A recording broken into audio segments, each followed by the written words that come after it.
अरविंद केजरीवाल की सलाखों के पीछे जाते ही सुनीता केजरीवाल बहुत सक्रिय हो गई। पहले उन्होंने कहा कि मैं संदेश जेल से लेकर आती हूं और आप दिल्ली की जनता के सामने पढ़कर सुनाती हूं। हालांकि इसको लेकर बहुत सारे सवाल उठाए गए बीजेपी की तरफ से कि आप सीएम अगर नहीं है तो सीएम की कुर्सी पर बैठकर उनके भाषण क्यों पढ़ती हैं।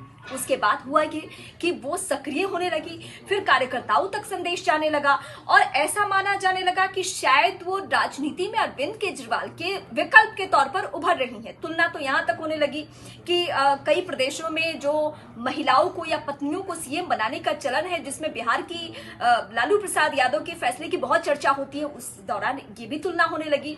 लेकिन बीच में एंट्री हुई संजय सिंह की, मतलब संजय सिंह इसी बीच में जमानत पे आ गए। तब लगा कि शायद संगठन की जिम्मेदारी जिस मजबूत हाथों में है, अगर वो जेल से बाहर आ गए हैं तो सुनीता केजरीवाल शायद अब राजनीति में उस तरीके से सक्रिय नहीं होगी। लेकिन उसके बाद दो बड़ी सियासी घटनाक्रम होती है। वो क्या?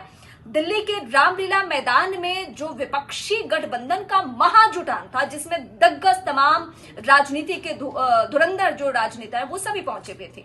वहां पे सुनीता केजरीवाल, कल्पना सोरेन जो कि झारखंड के पूर्व सीएम हेमंत सोरेन की पत्नी है, उनके भी पति भ्रष्टाचार के मामले में सलाखों के पीछे और सुनीता केजरीवाल के भी पति सलाखों के पीछे है। फिर वहां वो जाती है, वहां चुनाव प्रचार करती हैं और उसके बाद रांची के प्रभात तारा मैदान में भी वो स्टैंड लेती हैं। और अब बारी आती है दिल्ली के चुनावी माहौल में पहली दफा रोड शो करने का। वो रोड शो जिसने सबको चौंका दिया कि जो अरविंद केजरीवाल पहले परिवारवाद पे, फिर भ्रष्टाचार पे, बहुत सारे मुद्दों पर सवाल उठाते उठाते राजनीति में उन्होंने अपनी एक बड़ी पहचान बनाई और उसके बाद उनके विकल्प के तौर पर सुनीता केजरीवाल ही आगे बढ़ रही है। और सुनीता केजरीवाल जब रोड शो कर रही थी तो उस दौरान भी कार्यकर्ताओं के हाथों में लव यू केजरीवाल के पोस्टर लगे हुए थे और वो कह रही थी कि आपके मुख्यमंत्री और मेरे पति को जेल भेज दिया गया है, बिना कोर्ट से दोषी करार दिए हुए ही जेल भेज दिया गया है। ये बातें चुनावी माहौल में बहुत उनके कार्यकर्ताओं के लिए अपीलिंग थी।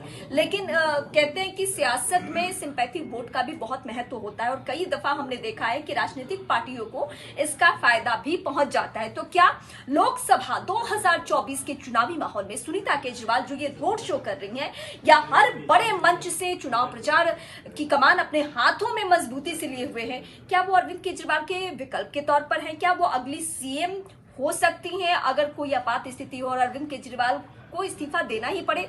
तो क्या सुनीता केजरीवाल ही वो चेहरा है? क्योंकि धीरे धीरे वो राजनीति में कदम अपने इस तरीके से स्थापित करते जा रही हैं, जिसके बाद ऐसा लगता है कि पार्टी में सेकंड लेयर के जितने चेहरे हैं, चाहे वो राघव चड्ढा हो, आतिशी हो, संजय सिंह हो, सौरभ भारद्वाज हो, इन सबके होने के बावजूद सबसे ज्यादा प्रमुखता अगर इस वक्त किसी को मिल रही है और ये कह सकते हैं कि पार्टी की कमान अगर किसी के हाथों में इस वक्त है तो वो संजय सिंह नहीं है। भले संगठन के लिहाज से बहुत बड़े चेहरे सुनीता केजरीवाल है। वो जेल में मिलने जाती हैं, पार्टी की स्ट्रैटेजी पे बातें होती हैं और बातें करने के बाद जिस तरीके से उनका बॉडी लैंग्वेज और जैसे वो रोड शो कर रही हैं और सीधे जनता से बातचीत कर रही हैं, अपील कर रही हैं, जो अंदाज अरविंद केजरीवाल का रहा है, उसको देखकर आप कह सकते हैं कि चुनावी माहौल में बहुत कुछ होना बाकी है। लेकिन अब ये सब कुछ 4 जून को तय होगा, क्योंकि ये पब्लिक है, वो सब जानती है, अच्छे से जानती है कि किसको वोट देना है, किसके रोड शो में जाना है, किसकी बातों को सुनना है और किसकी बातों पर कायम रहना है और वोट कास्ट करना है। तो हमें इन सबके लिए 4 जून